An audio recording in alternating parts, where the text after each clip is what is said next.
예, 오늘 말씀은요, 성숙한 그리스도인 되기 첫 번째 기도, 신앙의 여정으로 시작하려고 합니다. 성숙한 그리스도인이라고 하니까요, 완벽한 그리스도인으로 혹시 착각할 수도 있는데요, 성숙한 그리스도인은요, 완벽한 그리스도인이 아니고요, 온전한 그리스도인입니다. 그래서 제가 만약에 성숙한 그리스도인이 완벽한 그리스도인이라면 저도 말씀을 전하지 못할 거예요. 근데 이제 성숙한 그리스도인 되기라는 말은 온전한 그리스도인 되기 위한 성도의 자세이기 때문에 저도 담대히 전할 수 있는 것입니다. 오늘부터 전하는 이 성숙한 그리스도인 되기 제1기도는요.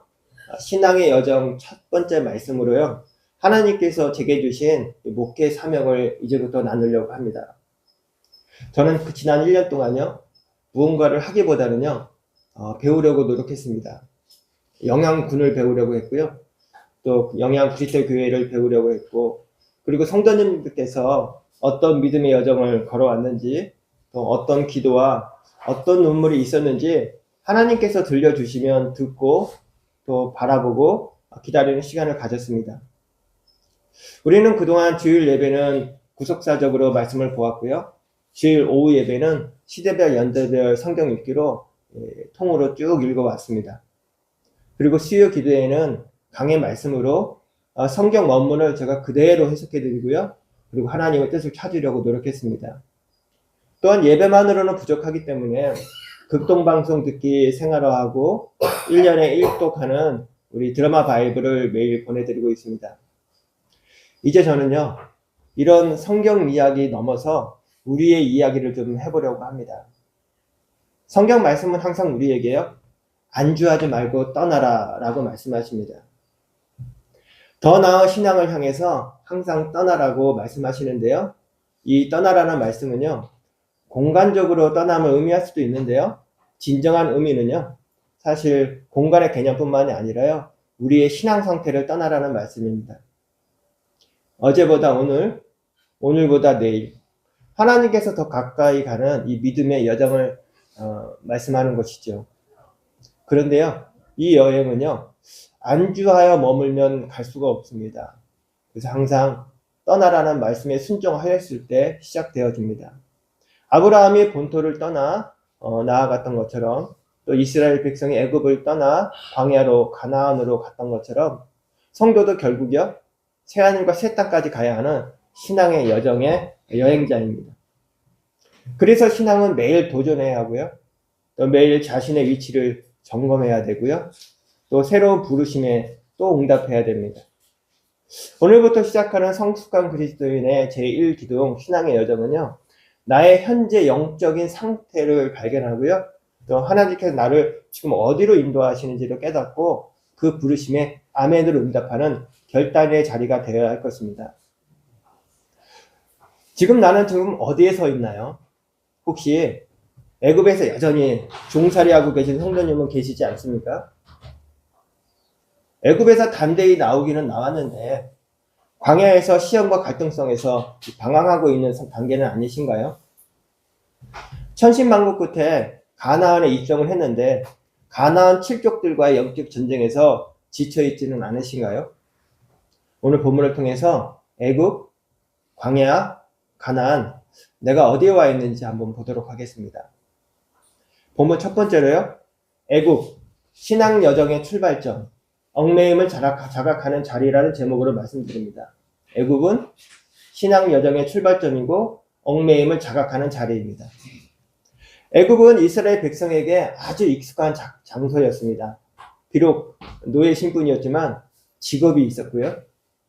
고기 가마에 먹을 것이 있었고 집도 있었습니다. 그래서 모세가 출애굽을 외쳤을 때 그들은 환영하지 않았습니다. 출애굽기 14장 12절에 보니까 우리가 애굽에서 당신에게 이른 말이 이것이 아니냐? 이르기를 우리를 내버려 두라. 우리가 애굽 사람을 섬길 것이라 하지 아니하였더냐? 라고 말하면서 광야에서도요. 애굽으로 돌아가기를 원했습니다. 그러나요. 애굽은요. 안정된 지옥으로요. 절대 머물러서는 안 되는 곳입니다. 이 절대로 머물러서는 안 되는 애굽이 어떤 곳이길래 우리를 이렇게 떠나지 못하게 붙들고 있는 것일까요? 애굽은 고대 문명 중에서도요. 가장 강력하고 앞선 문명입니다. 화려한 피라미드와 스핑크스가 있었고요. 이 스핑크스는요, 기원전 3000년 전에 만들었다고 하는데요. 이게 역사적으로 3000년이죠. 실제로는 그 이상 됐을 것이라고도 합니다. 아직도 과학적으로 이 스핑크스를 어떻게 만들었는지 밝혀내지도 못했습니다. 지금부터 5000년 전에 이집트에서 만든 스핑크스를 아직도 어떻게 만들었는지 확인을 못하고 있습니다. 높이가 20m고요. 길이가 거의 100m에 육박합니다. 그거를 돌로 만들었습니다. 우리 시대에는 그때 우리가 역사가 시작됐나요? 그 돌을 쪼개려면 분명히 어떤 쇠가 있어야 됐을 텐데. 그리고 이 애굽은요, 행정이 완벽한 나라였고요. 그리고 나일강으로 인해서요, 자급자족이 가능한 땅이었습니다. 인간이 만들 수 있는 최고의 파라다이스를요, 우리 하나님께서는요, 떠나라고 하십니다. 왜 떠나라고 하실까요? 이 애굽은요, 하나님 없이도 너무 잘 돌아가는 세상이 있기 때문입니다. 애굽은 도리어 하나님이 불편해지는 장소입니다.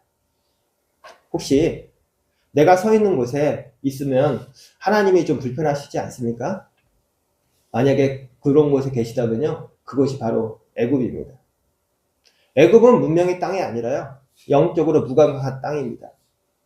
애굽에 계속 머물려고 하는 것은요, 하나님의 부르심보다 세상의 편안함을 더 사랑하는 상태입니다. 애굽은 성도들이 있어야 할 본향이 절대 아니지요. 그런데 이 성도들은 이 출애굽의 자유를 왜 거부할까요? 그것은요, 신앙이 없어서가 아니고요, 신앙이 아직 젖이나 먹는 유아기이기 때문입니다. 믿음이 성장하지 않으면요, 죄에서 해방되는 것이 두렵습니다. 새로운 세계, 또 새로운 책임이 부담스럽습니다. 그래서 하나님이 주시는 자유보다는요, 이 세상에 던져주는, 그리고 먹여주는 이 노예의 안락함이 더 편한 것이죠. 이스라엘 백성이 애굽에서 노예 생활에 안주했던 것처럼 오늘날에도 많은 성도들이 이 애굽 상태에 머물러 있습니다. 예배는 예배고 내 삶은 내 삶인 것입니다. 마치 국민 연구처럼 천국을 위해서 하나님은 믿지만 생각과 결정은요, 여전히 세상의 만몬신을 따르고 있습니다. 그런데요, 이 애굽은 절대 성도가 있어야 할 장소가 아닙니다. 반드시 떠나야 할 땅인 것이죠. 하나님은요, 애굽을 떠나라고 말씀하실 때 애굽을 개혁하라고 말씀하지 않으셨습니다. 애굽은 우리가 머물면서 개선하는 땅이 아니고요, 이 탈출의 대상이기 때문입니다. 하나님은 애굽에서 살아남아라 라고 말씀하지 않으시고요, 떠나라고 말씀하십니다. 그래서 신앙의 여정은요, 언제나 떠남으로 시작됩니다. 아브라함은 본토 아비집을 떠났고, 모세는 광야로 떠났고, 예수님의 제자들은 배와 그물을 버렸습니다. 그런데 많은 성도들이요, 애굽에 머문 채 신앙생활을 하고 싶어 합니다. 참된 신앙은요, 떠남에서 시작됩니다. 그래서 그 떠남은 사실 믿음의 결단으로만 가능한 것이죠.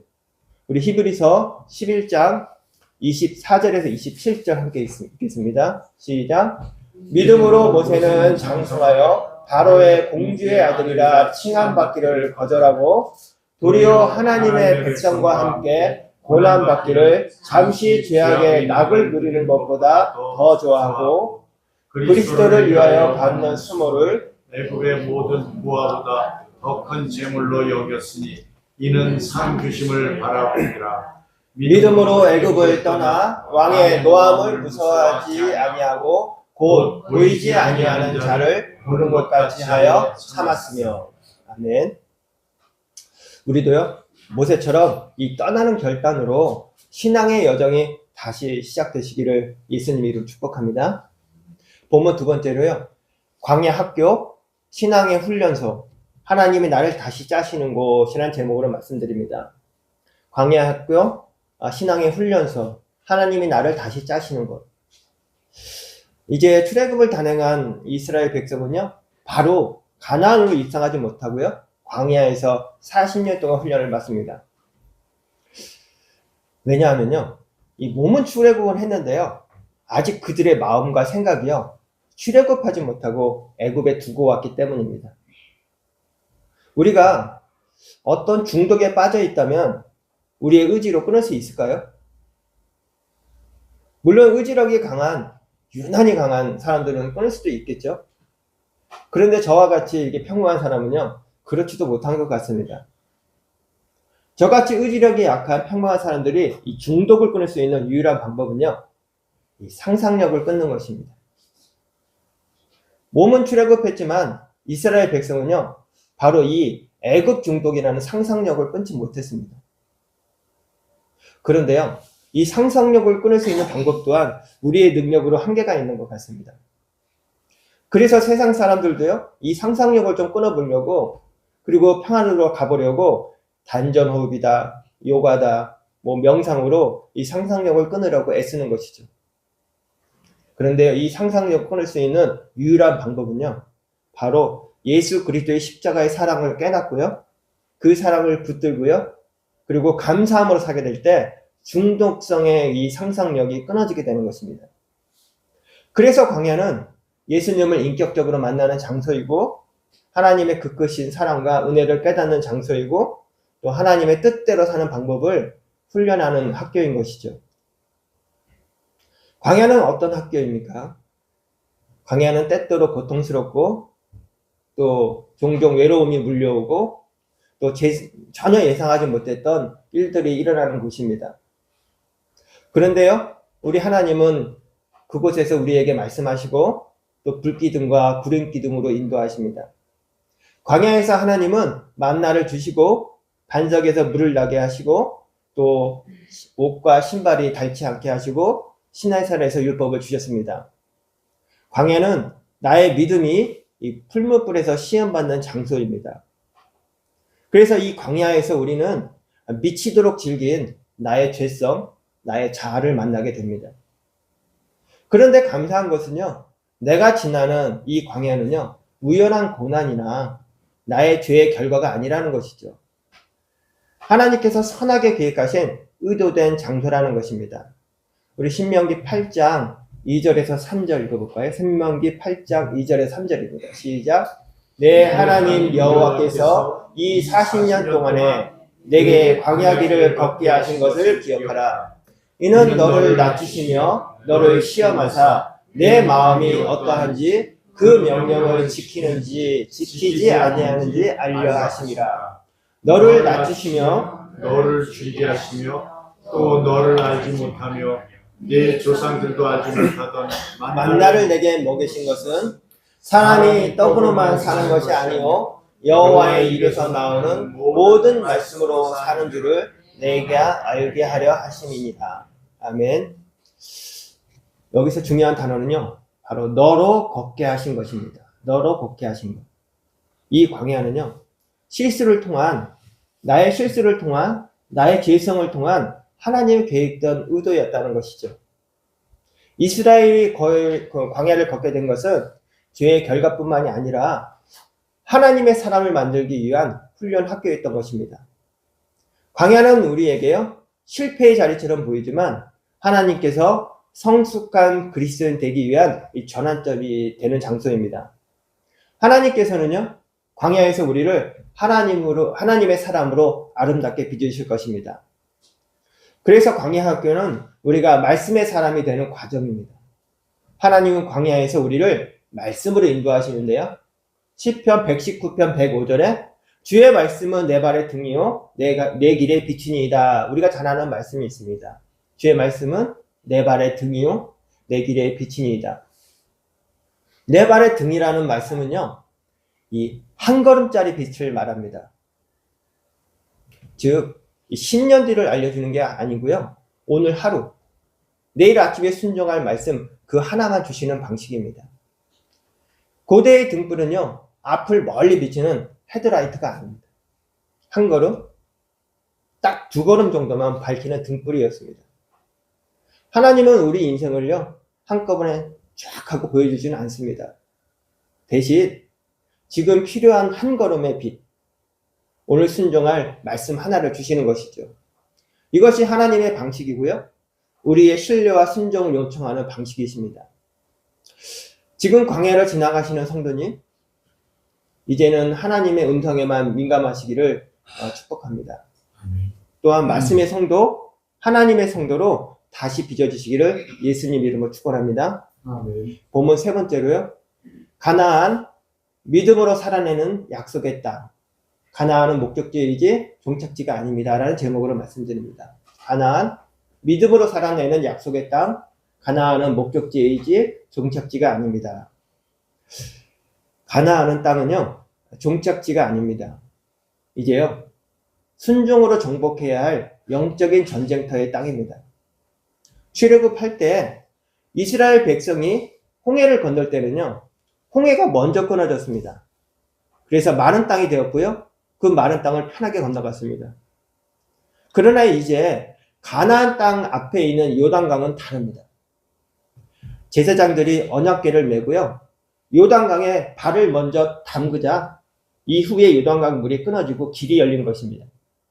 우리 여호수아 3장 15절에서 16절에 내용이 있거든요. 한번 읽어보겠습니다. 시작. 요단이 곡식 거두는 시기에는 항상 언덕에 넘치더라. 궤를 맨 자들이 요단에 이르며 궤를 맨 제사장들이 발이 물에 잠기자 곧 위로부터 흘러내리던 물이 그쳐서 사르단에 가까운 매우 멀리 있는 아담 성읍 변두리에 일어나 한 곳에 쌓이고 아라바의 바다 여매로 향하여 흘러가는 물은 온전히 끊어지매 백성이 여리고 앞으로 바로 건널세. 아멘. 본문에서요, 제사장의 발이 물에 잠기자 곧 위에서부터 흘러내리던 물이 그쳤다고 합니다. 가나안 신앙의 다른 점은요, 이제 기다리는 신앙이 아니라는 것입니다. 하나님은 말씀하시고 우리가 이 발을 내디딜 때 일하시는 방식입니다. 가나안 단계의 신앙은요, 실제로 기회를 붙드는 신앙이고요, 또 내 발을 내딛는 신앙이고 앞서서 가는 신앙입니다. 여호수아 1장 6절에 보니까 강하고 담대하라. 너는 내가 그들의 조상에게 맹세하여 그들에게 주리라 한 땅을 이 백성에게 차지하게 하리라 말씀이 있습니다. 하나님은요, 선물처럼 약속의 땅을 주십니다. 그런데요, 그 땅에서는요, 이 말씀과 순종으로 살아내야만 진정으로 내 소유가 된다는 것입니다. 참 신앙의 역설이죠. 하나님은 너희에게 주었다 그랬으면요, 그 땅이 내 거가 돼야 되잖아요. 근데 그 땅에는 여전히 거인이 있었고요, 성은 견고하고요, 전쟁도 필요합니다. 이것이 바로 성숙한 신앙인의 진입점입니다. 더 이상 하나님이 모든 걸 대신해 주길 바라고 기다리는 유아적 신앙이 아니라요, 하나님께서 무엇을 원하시는지를 말씀으로 해석하고 또 믿음으로 행동하며 책임 있게 살아가는 자리인 것이죠. 가나안은요, 자동으로 얻어주는 땅이 절대 아닙니다. 이 땅은 분명히 하나님이 주셨지만 믿음으로 내디딜 때 차지할 수 있는 땅입니다. 이스라엘 백성은 어려운 출애굽을 선택했고 또 광야 학교의 훈련 시간을 지나서 드디어 요단강을 건너 가나안에 입성하였지만 그 땅은 완성된 땅이 아니라 미완성된 땅이었습니다. 그래서 가나안은 우리 신앙 여정의 끝이 아니라 새로운 신앙의 출발점도 되는 것입니다. 어렵게 약속의 땅 가나안에 입성하셨습니까? 축하드립니다. 그러나 그곳에서는요, 안주하고 타협하고 더 이상 신앙이 자라지 않는다고 한다면 가나안 주민은요, 우리에게 또다시 가시가 될 것입니다. 그리고 이 이후에 우리를 기다리고 있는 것은요, 자기 소견대로 하였더라 라는 말씀처럼 암울한 사사기가 펼쳐질 것입니다. 주의 노예 생활하던 애굽에서 나와서 광야 훈련 학교를 졸업하고 젖과 꿀이 흐르는 가나안에 들어가면 일단은요, 쉬고 싶다 라는 생각이 들 것입니다. 마치 가나안이 편안한 쉼의 땅처럼 느껴질 것입니다. 그러나 가나안은 안식이면서요, 동시에 싸움의 땅이라는 것을 기억하셔야 됩니다. 사탄은요, 애굽에만 있는 것이 아닙니다. 광야에만 쫓아오는 것이 아니고요, 사탄은 교묘하게 이 가나안에 들어간 것을 막지 않습니다. 그래서 그곳에서 딱 들어가면요, 사탄은 이제는 좀 편안히 쉬라고 얘기합니다. 이것이 바로 사탄의 교묘한 계략입니다. 현대의 많은 신앙인들이 가나안 입성 후에 이 사탄의 교묘한 전략에 속아서 안주하고 있습니다. 약속의 땅, 이 가나안은 어떤 땅입니까? 그러면 바로 우리가 싸워야 할 영적 전쟁의 현장인 것이죠. 그리고 우리는 경작하는 신앙도 함께 해야 합니다. 하나님은 가나안에서 포도를 심고 집을 짓고 열매를 거두라고 말씀하십니다. 이것은 성도가 외톨이처럼 살라고 하신 말씀이 아니고요. 세상 속에서 거룩하게 일하고 또 정직하게 관계를 맺으면서 하나님 나라와 그 의를 위한 삶을 살라고 말씀하신 것입니다. 영양교 성도님, 오늘 주일 예배의 열정이 내일부터 펼쳐지는 이 주중에는요, 거룩한 성도의 삶으로 드러내시기를 예수님 이름으로 축복합니다. 아멘. 나가는 말씀으로요, 신앙의 하프타임이라는 말씀을 드리고 싶습니다. 스포츠 경기에는요, 이 전반전과 이 후반전 사이에 잠깐 쉬는 시간이 있습니다. 이 시간을요, 하프타임이라고 부릅니다. 이 휴식 시간에 전반전의 문제점을 정리하고요, 또 후반전의 전략을 새롭게 하는 결정적인 시간입니다. 잘못한 것은 잘할 수 있도록 보완하고 또 잘한 것도 있다면 자신을 격려하는 시간이 되는 것입니다. 이 하프타임은요, 전화위복의 기회입니다. 전반전 경기가 아무리 불리했다 하더라도 하프타임 이후 후반전만 잘 싸우면요, 결과는 얼마든지 바뀔 수 있습니다. 신앙에도 하프타임이 필요합니다. 모세는 40세에 실패하고 미디안에서 40년을 보낸 후 80세에 하나님의 부르심을 받고 이스라엘을 이끈 인물입니다. 사도 바울은 젊은 시절 교회를 박해했지만 다메섹 사건을 통해서 인생의 하프타임을 갖고 복음의 사도로 거듭났습니다. 베드로도 예수님을 3번 부인한 실패의 전반전 뒤에 성령 강림 후 후반전에서 수많은 성도들을 살리는 사도가 됩니다.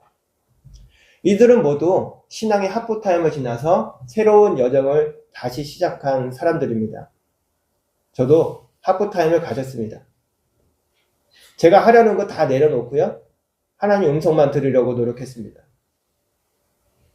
혹시 나는 하프타임 갖기에는 너무 늦은 나이라고 생각되시는 성도님 계십니까? 하프타임은요, 나이나 시간과는 상관이 없습니다. 다시 시작하고 그래서 마음 먹고 준비하는 시간이 바로 하프타임의 시간이기 때문입니다. 우리의 신앙 여정은요, 절대로 실패로 끝나지 않습니다. 중단은 있지만 포기는 없습니다. 지금 우리 모두는요, 바로 신앙의 하프타임 앞에 서 있는 것입니다. 주님은 우리에게 나는 항상 너의 후반전을 응원하고 준비하고 있었다. 너의 후반전은 나와 함께라면 반드시 승리할 수 있다고 말씀하십니다. 영양교 성도님, 이제 하나님께서 우리 각자에게 주신 소명을 따라서 이 4가지 신앙의 기둥을 잘 세우셔서 교회는 한 단계 성숙하고요, 또 우리 성도님도 성장하셔서 하나님을 기쁘시게 하시기를 예수님 축복합니다. 아멘. 말씀을 맺도록 하겠습니다. 우리 히브리서 11장 16절 한 절 마지막으로 읽겠습니다. 시작. 그들이 이제는 더 나은 본향을 사모하니 곧 하늘에 있는 것이라. 이러므로 하나님이 그들의 하나님이라 일컬음을 받으심을 부끄러워하지 아니하시고 그들을 위하여 한 성을 예비하셨느니라. 아멘. 우리의 최종 여정은요, 이 땅에서 얼마나 편하게 오래 살았느냐가 아니라 어떤 위치에 도달했느냐입니다. 하나님은요, 하늘 본향을 사모하는 자들의 삶을 받으십니다. 눈물 많았던 순례자, 실버 속에서도 다시 일어났던 순례자, 하나님의 약속을 믿고 기다린 순례자, 고난 중에서도 소망을 잃지 않은 순례자, 이들은 모두 하늘에서요, 잘했다, 착하고 충성된 종아 라고 인정받고 칭찬을 받을 것입니다. 그러므로 우리는요, 이 땅에 뿌리를 내리지 말고요, 하늘의 소망을 둔 여정자로 살아야 합니다. 애굽을 떠났다고 완성되는 것이 아닙니다. 광야를 통과했다고요? 충분하지도 않습니다. 가나안에 도착해도요, 그곳에서 하나님을 잊으면요, 아무 소용이 없습니다. 참된 완성은요, 예수님 안에서 나의 자아가 깨어지고 또 그리스도의 형상이 내 안에 재구성되는 것입니다. 그것이 우리가 떠나는요, 신앙의 여정의 진짜 목적지입니다. 영양교 성도님, 우리 신앙의 여정을 통해서 하나님을 더 깊이 아시는 성도님 되시고, 또 예수님의 성품을 닮아가시는 성도님 되시고, 또 성령의 열매를 맺는 삶까지 성장하셔서 하늘 가나안까지 참된 도착하시는 우리 모두 되시기를 예수님으로 축복합니다. 아멘. 기도하시겠습니다.